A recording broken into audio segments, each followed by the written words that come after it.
Good morning friends. Today we are starting the new chapter, that is the life process in the living organism. Friends, this chapter, that is life process in the living organism, it is also included in the next year. In this chapter we have to study some of the life processes that are going on in the living organism. In the next year also the life processes we have to study. Now firstly, what is the meaning of the life process? Those activities which are necessary for the life of the organism, they are nothing but the life processes. Now you can easily tell me which are the life processes that are going on inside the body of the living organism. It may be the nutrition, it may be the part of the nutrition, digestion, respiration, excretion, reproduction.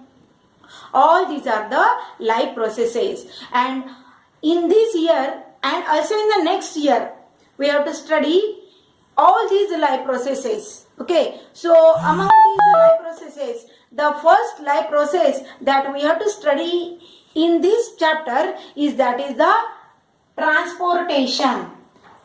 We have to study the transportation in plants. Also, we have to study the transportation in animals separately. Now, what is a transportation? Firstly, we will see the general concept about the transportation. Do you know the process of nutrition? What is the nutrition?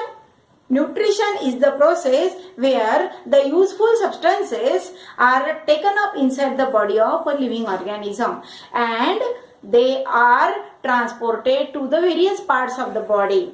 Do you know how this nutrition it takes place in a human being? We all are familiar with the digestion process. In this nutrition, in case of the human being, it is divided into different processes. That is the ingestion, digestion, absorption, assimilation and egation. Ingestion, it involves the intake of the food material. Digestion, in the digestion process, the complex organic food material is converted into the simple substances. Then after the digestion, the absorption is there. The digested food is absorbed in the blood, and after that, this digested food is transported to all the parts of the body by means of the assimilation process. And lastly, the undigested food is thrown out of our body via egation. That is the removal of unwanted waste from our body. So this is the whole process of nutrition in case of the human being. But what happens in case of the plants? Whether the plant they require their nutrition and how does they take their nutrition, and the process by means of which plants they takes the nutrition inside their body, that is nothing but the transportation.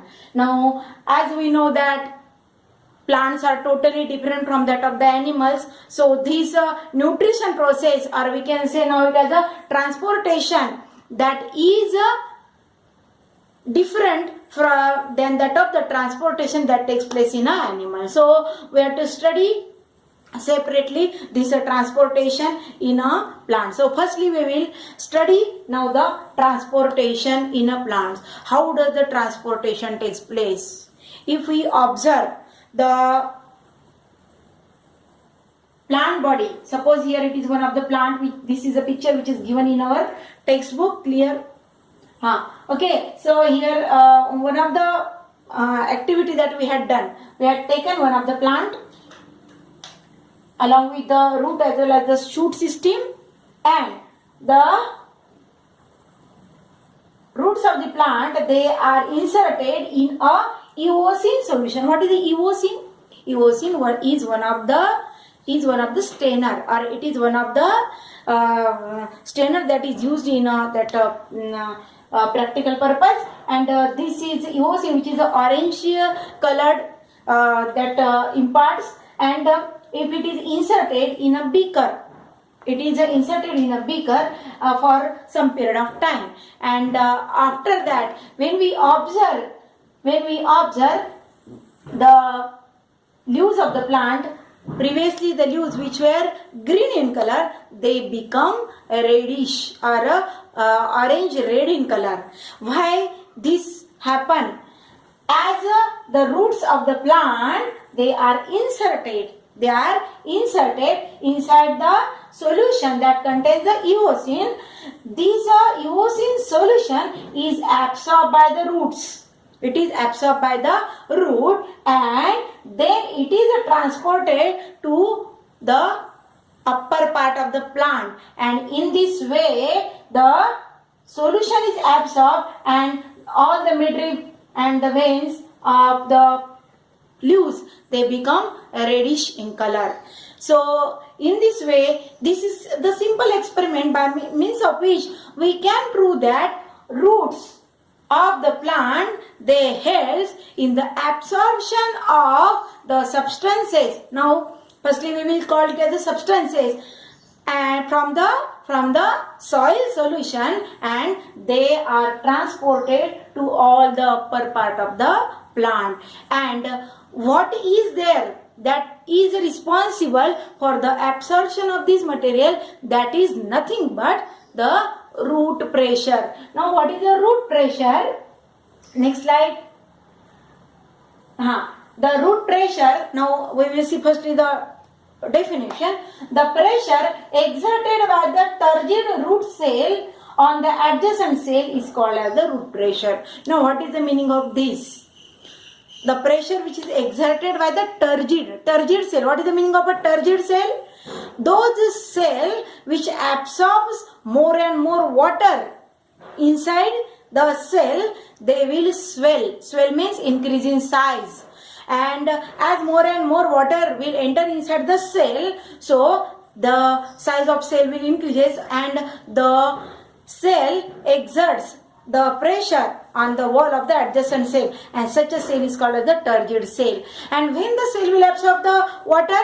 Whenever the ample amount of water is present in the surrounding soil solution.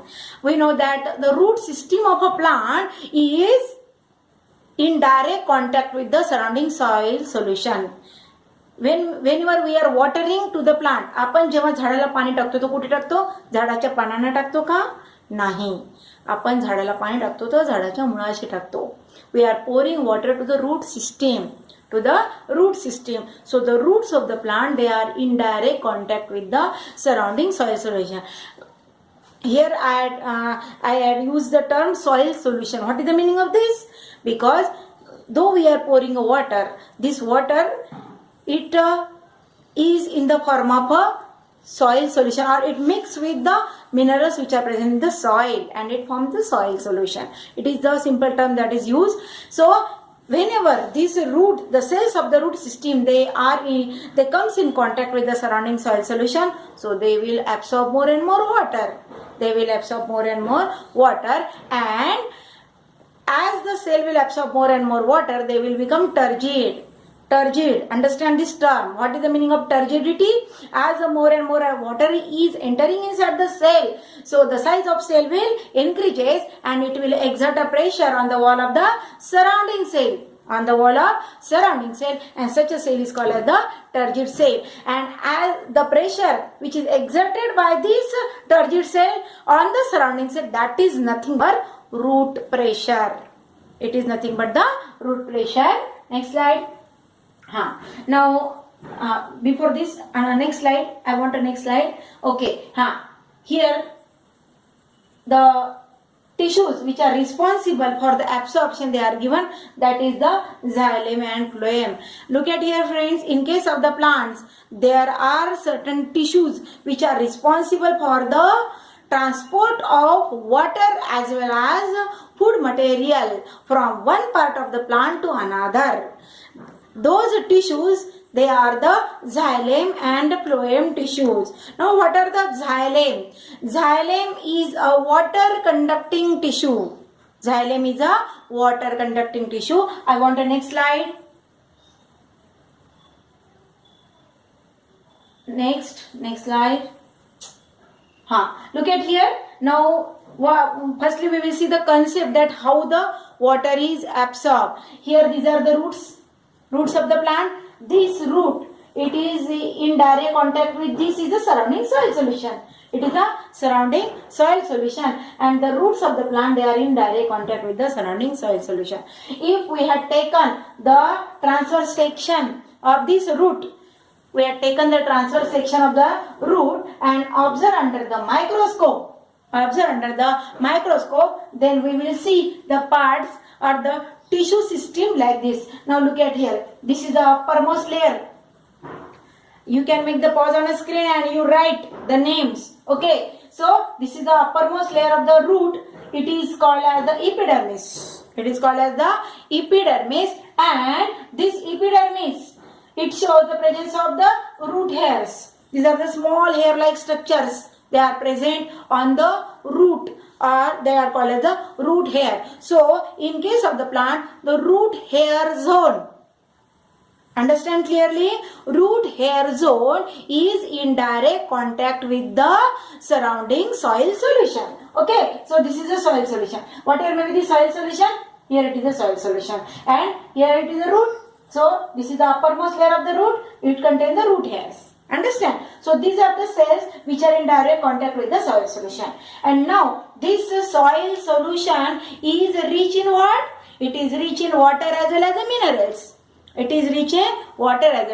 minerals. So by the simple process of osmosis, the water from the surrounding solution is absorbed by this cell. What is osmosis? The movement of the water molecule from the region of a higher concentration to the region of a lower concentration. You might have studied in a 7th standard. What is the osmosis? Osmosis is a process where the water molecule, they are moving from the region of higher concentration to the region of lower concentration. So, more and more water from the surrounding soil solution will enter within this cell. As the more and more water is entering in this cell, the turgidity of the cell will increase.